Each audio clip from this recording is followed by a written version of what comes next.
नमस्कार दोस्तों, स्वागत है आपका हमारे YouTube चैनल पर जिसका नाम है परीक्षिता एकेडमी। और आज के हमारे इस वीडियो में हम बात करने वाले हैं बायोलॉजी के टॉपिक के अंतर्गत डिसीज या बीमारी के बारे में।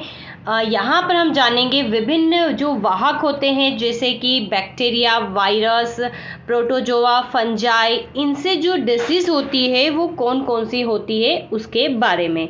पटवारी भर्ती परीक्षा, पुलिस परीक्षा, मध्य प्रदेश लोक सेवा आयोग या सेंट्रल का कोई भी एग्जाम जैसे कि एसएससी, रेलवे, कोई भी कॉम्पिटिटिव एग्जाम हो, यहाँ से क्वेश्चंस आने के चांसेस रहते हैं। और हमने देखा है कि चूंकि अभी पटवारी परीक्षा चल रहा है कि यहाँ से कि निम्न में से कौन सी बीमारी जीवाणुओं द्वारा होती है, इस प्रकार से प्रश्न बनता है। तो ये टॉपिक समझना बहुत जो है इम्पॉर्टेंट हो जाता है, इसलिए हम ये वीडियो लेकर आए हैं। सो गाइस, इसके अलावा भी हम बात करेंगे जैसे प्रदूषण से कौन सी बीमारियां होती है, ये सब कुछ।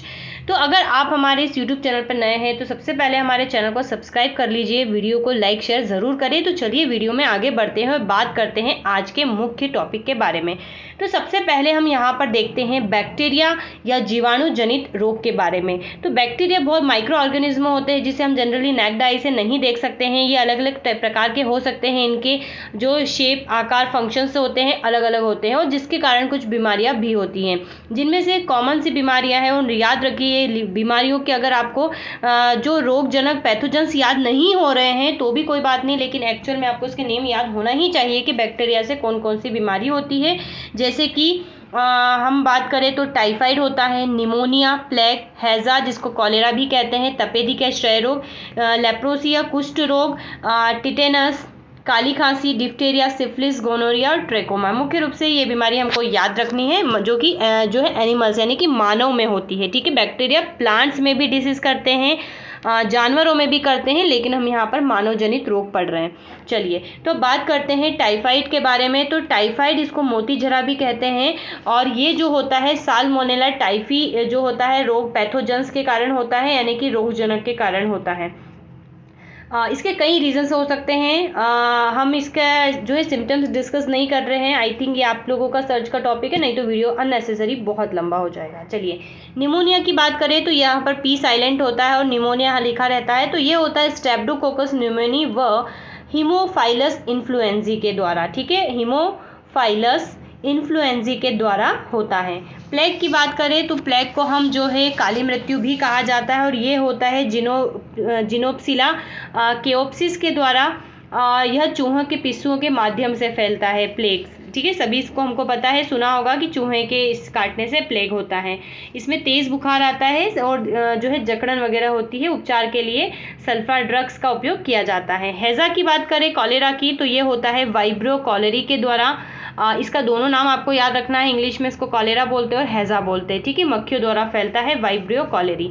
तपेदिक क्षय रोग या ट्यूबरक्लोसिस यानी कि टीबी की अगर बात करें तो माइक्रोबैक्टीरियम ट्यूबरक्लोसिस के द्वारा होता है। ठीक है, इसके लिए जो है इसके उपचार के लिए बीसीजी का टीका भी लगाया जाता है।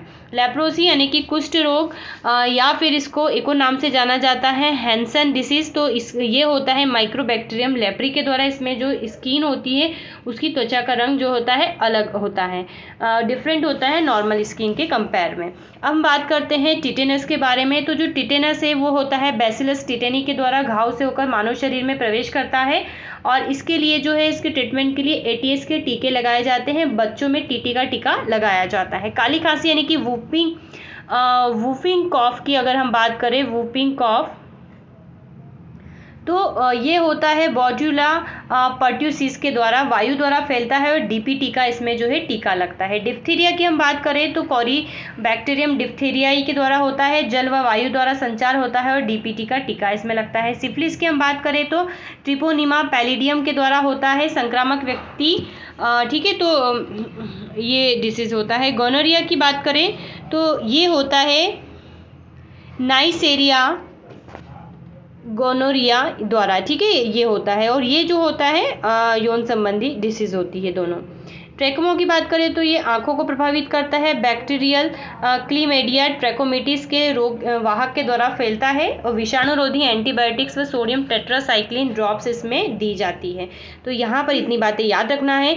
तो कुछ भी करिए, कैसे भी करिए, इसका चाहे स्लोगन बनाइए, कुछ भी करिए, लेकिन ये नाम जो है याद रखिए। हालांकि हम इस चीज़ में बिलीव करते हैं कि अगर आपने एक पैटर्न में एक क्रम में उसको जो भी आपको इजीली याद होता है रख के 3-4 बार पढ़ लिया तो आप बता पाओगे कि बैक्टीरिया से होने वाली बीमारी है। तो आइए अब हम बढ़ते हैं प्रोटोजोआ से होने वाली बीमारी पर, जो काफ़ी ज़्यादा एग्जाम में पूछी जाती है, मलेरिया। तो मलेरिया कभी पूछ लिया जाए फिर से किस जो माइक्रो ऑर्गेनिज्म के कारण होती है, तो प्रोटोजोआ के कारण होती है और इसका नाम होता है प्लाज्मोडियम। और ये वाहक जो होता है, इसमें संचरण की मेथड जो होती है मादा एनाफिलिस मच्छर के काटने से होती है। निंद्रा रोग होता है इसके अलावा, स्लीपिंग डिसीज जो कि होता है ट्रिपेनोसोमा के द्वारा, और यह रोग सीसी मक्खी द्वारा फैलता है। ये बात भी यहाँ पर याद रख लीजिए, इसे कोरिलेट करके पढ़ना है। पैचिस यानी कि डिसेंट्री होता है, ये एंट अमीबा हिस्टोलिटी के द्वारा फैलता है गंदे पानी पीने से या इस तरीके से। पायरिया की बात करें तो पायरिया दांतों में होता है, मुख्य रूप से मसूड़ों से खून जब आता है या पस आता है तो एंट अमीबा जिंजेवेलिस के द्वारा होता है, याद रखना है। कालाजार की बात करें तो लिशमेनिया के द्वारा होता है और सेंट फ्लाई मक्खी से ये फैलता है। तो जितने फैक्ट हमने बताए इसको याद रखिए, क्वेश्चंस बनते हैं। अब हम बात करते हैं विषाणुजन्य रोगों के बारे में। अगर आपने बैक्टीरियाई रोग पढ़ लिए, प्रोटोजोआ के पढ़ लिए और मान लीजिए विषाणु के नहीं भी पढ़े, तो आप अगर एग्जाम में आता है तो उसको एलिमिनेट तो कर सकते हैं कि कौन कौन सा होता है, फिर भी हम याद करेंगे। तो बड़ी माता छोटी माता हमने नाम सुना है, तो चेचक यानी कि जो बड़ी माता होता है, इसको इंग्लिश में चाहे स्मॉल पैक्स बोलते हैं, लेकिन ये बड़ी माता वाली बीमारी है, पहले होती थी अब नहीं होती है। तो ये जिसके द्वारा होती है उसको हम बोलते हैं स्मॉल पॉक्स वायरस के कारण होती है, ठीक है। अब इन्फ्लुएंजा की बात करें तो इन्फ्लुएंजा जो है इन्फ्लुएंजी वायरस से होता है। पोलियो की बात करें तो इसके फैक्टर का नाम ही पोलियो वायरस है। छोटी माता यानी कि चिकन पॉक्स की बात करें तो ये वेरिसेला जोस्टर के कारण फैलता है।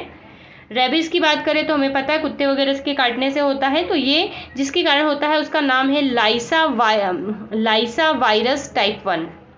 गलचुआ की बात करें तो रोगी की लार के संपर्क में आने से होता है, मम्स वायरस के कारण होता है। अगर हम एड्स की बात करें तो ये होता है HIV वायरस के कारण, ठीक है। तो यहाँ पर ये पता ही होगा, लगातार जो है पटवारी में ऐसे क्वेश्चंस आ रहे हैं और टी सेल्स को ये जो है प्रभावित करता है, जिससे कि प्रतिरक्षा कमज़ोर हो जाती है। अब हम बात करते हैं हेपेटाइटिस की, तो ये हेपेटाइटिस वायरस ABCDE से फैलता है। कोविड-19 ये SARS-CoV-2 से फैलता है, तो ये याद रखना, ये काफ़ी इंपॉर्टेंट है। चलिए अब हम बात करते हैं फंजाई यानी कि फंगल डिसीज यानी कि कवक जनित रोग के बारे में। तो दमा की हम बात कर लेते हैं, तो ये होता है एस्परजिलस फ्यूमिगेटस के द्वारा। गंजेपन की बात करें तो टीनिया कैपिटियस के द्वारा। दांत की बात करें जिसको रिंगवर्म बोलते हैं, तो ये होता है ट्राइकोफाइटोन के द्वारा। खाज यानी कि स्केबीज की बात करें तो ये होता है एक्केरस, ये अलग अलग हो गया है, एक्केरस इसके बीज के द्वारा। इसमें स्किन पर खुजली चलती है और त्वचा पर सफ़ेद दाग बन जाते हैं। ब्लैक फंगस की हम बात करें तो म्यूकरमाइसिटिस के द्वारा फैलता है। श्वास संरोपण या पर्यावरण में मौजूद बीजाणुओं द्वारा होता है और इसके लक्षणों में क्या होता है, चेहरे में एक तरफ सूजन आ जाती है, सिर दर्द, सांस लेने में कठिनाई, इस प्रकार से जो है इसके सिम्टम्स होते हैं। अब हम बात करते हैं कृमि जनित रोग के बारे में यानी कि वर्म डिसीज। तो इसमें मुख्य रूप से 2 डिसीज आपको याद रखनी है, एक है एस्केरिस और एक है टीनियसिस। तो जो एस्केरिस है ये होता है एस्केरिस लुम्ब्री कॉइडिस के द्वारा, एस्केरिस लुम्ब्री कॉइडिस के द्वारा, और जो टीनियसिस है ये होता है टीनिया सोलियम के द्वारा, टीनिया सोलियम के द्वारा, ठीक है। तो इतनी बातें याद रखना है। अब आगे हम बढ़ते हैं, प्रदूषण जनित रोग की बात करते हैं। यहाँ से भी एग्जाम में क्वेश्चंस बनते हैं। तो यहाँ पर 4 बेसिक सी चीज़ें हमने लिखी है। मिनीमाटा रोग, तो यह जो बीमारी है शरीर में मरकरी पारा की अधिकता के कारण होती है। मरकरी वैसे भी बॉडी के लिए बहुत ही नुकसानदायक होता है। अगर एक राई के बराबर दाने के 1000 मतलब ऐसा माना जाता है इसके 100 टुकड़े करें और उसका भी एक टुकड़ा अगर मरकरी लगता है तो बॉडी के लिए अच्छा नहीं होता है, ठीक है। तो पहले प्रारंभ में बीमारी जो थी जापान के मिनीमाटा खाड़ी से मरकरी संक्रमित मछलियों का मांस खाने से हुई थी। इससे शरीर के अंग होठ जीभ काम करना बंद कर देते हैं, साथ ही बहरापन, आंखों का धुंधलापन और मानसिक असंतुलन उत्पन्न हो जाता है, ठीक है। तो ये मिनीमाटा रोग यानी कि प्रदूषण से होता है। इटाई रोग की बात करें तो यह बीमारी कैडमियम से होती है। यदि कैडमियम एक मेटल होती है, ठीक है, डी ब्लॉक का एलिमेंट है। ये किसी प्रकार के शरीर में सुरक्षा स्तर से अधिक पहुंच जाए तो बीमारी हो जाती है। अस्थियों तथा जोड़ों की दर्दनाक बीमारी। इसके अलावा इस तत्व की अधिकता से लीवर तथा फेफड़ों का कैंसर भी होता है। ब्लू बेबी सिंड्रोम, ये बीमारी जो है पेयजल यानी कि ड्रिंकिंग वाटर में अगर नाइट्रेट है, ये वाला आयन होता है, अगर इसकी अधिकता से होता है और नाइट्रेट की अधिक मात्रा होने पर हीमोग्लोबिन से रिएक्शन करके जो है नॉन एक्टिव मिथेलोग्लोबिन बना लेता है, जो शरीर में ऑक्सीजन संचरण को क्या कर देता है, बाधित कर देता है। तो हमारे ऑक्सीजन को हमने कार्बन मोनोऑक्साइड के बारे में भी पढ़ा, वो भी बाधित करता है, और अगर ये जा रहा है तो ये भी कहीं ना कहीं जो है इसको बाधित करता है। ब्लैक फूड याद रखना है, जो कि आर्सेनिक के लगातार संपर्क में रहने से होता है, फेफड़े तथा स्किन का इसमें कैंसर होने के चांसेस रहते हैं। तो ये होता है ब्लैक फूड डिसीज। तो ये 4 डिसीज हमको याद रखनी है। अब आइए आगे बढ़ते हैं और कुछ और बीमारियों के बारे में जानते हैं। जो अब हम बीमारियां पढ़ रहे हैं ये एक्चुअल में ये असंक्रामक होती है, ठीक है, ये फैलती नहीं है एक दूसरे से, लेकिन इसके दूसरे रीजंस होते हैं। पार्किंसन रोग जो होता है मनुष्य के इम्यून सिस्टम से जो है डायरेक्टली जुड़ा होता है, तंत्रिका तंत्र का एक रोग होता है, ठीक है, और इसमें हाथ पैर में कंपन, इस प्रकार के पेशियों में जकड़न वगैरह की चीज़ें होती है। कलर ब्लाइंडनेस की बात करें, वर्णांधता, तो यह जो रोग है एक जेनेटिक रोग है और इसमें लाल और हरे रंग में अंतर नहीं कर पाता जिसको ये डिसीज होता है, ठीक है। तो ये आनुवंशिक बीमारी होती है और इसका वर्णन जो है सबसे पहले 1876 में हॉर्नर ने किया था। तो यहाँ पर ये याद रखना है।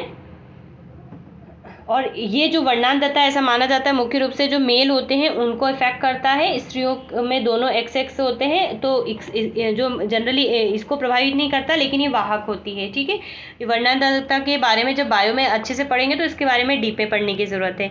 हीमोफीलिया की बात करें तो ये रोग भी एक जेनेटिक रोग होता है। इसमें क्या होता है कि अगर किसी को चोट लग जाती है तो जनरल नॉर्मल व्यक्ति में ब्लड क्लॉटिंग होती है, यानी कुछ समय बाद खून बहना बंद हो जाता है, छोटी मोटी चोट की बात कर रहे हैं। तो ब्लड क्लोटिंग जब नहीं होती और लगातार खून बह ही जा रहा है तो उसको हीमोफीलिया कहते हैं। ये ब्रिटेन की महारानी विक्टोरिया को भी थी, आनुवंशिक बीमारी मानी जाती है। सिंड्रोम की बात करें तो सिंड्रोम क्या होते हैं हमें पता है। मनुष्य की अगर हम बात करें तो मनुष्य में टोटल 46 क्रोमोसोम होते हैं, यानी कि 23 जोड़े क्रोमोसोम पाए जाते हैं। थोड़ा सा इसको अच्छे से बताएंगे, ठीक है। 46 क्रोमोसोम्स होते हैं, 23 जोड़े होते हैं, जिसमें से 22 जोड़ों को ऑटोसोम्स कहते हैं, और एक जोड़ी जो क्रोमोसोम होता है इसको सेक्स क्रोमोसोम कहते हैं। ये महिलाओं में ये होता है, पुरुषों में ये रहता है। अगर ऑटोसोम्स वाला जो क्रोमोसोम से ग्रुप जोड़े में पाए जाते हैं, अगर इनमें से किसी में भी किसी प्रकार का चेंजेस आ रहा है तो मनुष्य के जो नॉर्मल फीचर्स होते हैं उससे डिफरेंट फीचर्स जो है आ जाते हैं और अलग लक्षण आ जाते हैं। तो इन्हीं में से हम कुछ सिंड्रोम्स की बात करते हैं। पहला है क्लाइन-फिल्टर सिंड्रोम। क्लाइन-फिल्टर सिंड्रोम में क्या होता है, जो ये वाला क्रोमोसोम्स होते हैं सेक्स क्रोमोसोम, इसमें 2 की बजाय 3 क्रोमोसोम हो जाते हैं, मतलब एक और एक्स्ट्रा एक्स आ जाता है। मतलब अगर महिला है तो इस प्रकार से चीजें होंगी, पुरुष है तो एक भाई रहता है, इस प्रकार से चीजें होती है। अतः अतिरिक्त भाई की उपस्थिति के, एक्स की उपस्थिति के कारण जो है मतलब अच्छा इसमें एक्स का जो है उपस्थिति आ जाती है, तो महिलाओं मतलब पुरुषों के लक्षण जो होते हैं ज्यादा हो जाते हैं, इस प्रकार से रहता है, और बॉडी जो होती है अनविकसित रहती है।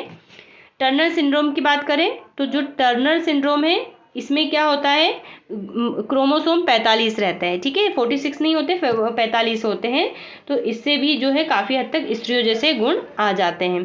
डाउन सिंड्रोम की बात करें तो जो मनुष्य के जो क्रोमोसोम उसके होते हैं, जो उसके नंबर्स होते हैं, यदि उसके 21वें जोड़े क्रोमोसोम में 3 क्रोमोसोम आ जाते हैं तो उसमें जो सिंड्रोम कहता है उसको डाउन सिंड्रोम कहते हैं। और ये क्वेश्चन हाल ही में भी पटवारी में पूछा गया था, तो आपको याद रखना है, ठीक है। तो इसके बारे में बहुत कुछ है, वैसे हम डिटेल में पढ़ेंगे बायो में कभी फिर। अब डायबिटीज़, तो डायबिटीज़ हम सबको पता है जो है इंसुलिन हार्मोन के उसके कारण होता है, कमी के कारण होता है, और ये भी 2 प्रकार की होती है। एक डायबिटीज़ टाइप 1 होती है, इंसुलिन डिपेंडेंट डायबिटीज़ मेलाइटस बोलते हैं जिसको हम, और एक जो होती है non insulin dependent diabetes mellitus होती है जिसको टाइप 2 कहते हैं। तो यहाँ पर जो पैंक्रियाज होता है, एक अंग होता है बॉडी के अंदर, एक अंग होता है, उसमें से एक हार्मोन सिक्रीट होता है, ठीक है। अगर और वो क्या करता है, ग्लूकोज की जो हमारे बॉडी में जब खाना वाना खाते हैं तो उसके ग्लूकोज को कंट्रोल करता है, ठीक है। इंसुलिन हार्मोन का स्त्राव करती है और वो ग्लूकोज के लेवल को कंट्रोल करता है। लेकिन जब किसी कारण से इंसुलिन का हार्मोन का स्त्राव कम हो पाता है, कुछ प्रॉब्लम हो जाती है, तो बॉडी में क्या है, ग्लूकोज की मात्रा बढ़ जाती है, तो इससे डायबिटीज़ होता है। और डायबिटीज़ में भी 2 प्रकार से होती है, एक ब्लड में होती है और एक यूरिन में होती है। तो यूरिन में है तो ठीक है, लेकिन ब्लड वालों को बहुत ज़्यादा प्रॉब्लम फेस करनी पड़ती है, ठीक है। तो ये इतनी सारी डिसीज हमने देखी मुख्य रूप से। और अब बात करते हैं कैंसर। तो कैंसर क्या होता है, आई थिंक सभी को पता होगा कि जब भी कोशिकाओं का अनियमित वृद्धि हो जाती है तो उसको कैंसर कहते हैं, ठीक है। और ये भी कई प्रकार का होता है, कार्सिनोमा, इसकी उत्पत्ति एपिथेलियल टिश्यू में होती है, सार्कोमा एक होता है जो कनेक्टिव टिश्यू में होता है, लिम्फोमा जब लसिका में हो जाता है, ल्यूकोमिया जब ब्लड में होता है, इस प्रकार से कई होता है, ठीक है। तो ये भी आई थिंक इससे भी अंडरस्टूड होंगे। तो ये इतनी डिशेज़ की हमने बात करी। इनफैक्ट सभी टाइप की डिशेज़ को हमने यहाँ पर एक वीडियो में कवर करने की कोशिश की है। सो गाइज बताइएगा वीडियो आपको कैसा लगा। अगर अच्छा लगा है तो चैनल को लाइक शेयर सब्सक्राइब ज़रूर करें। Have a nice day and thanks for watching.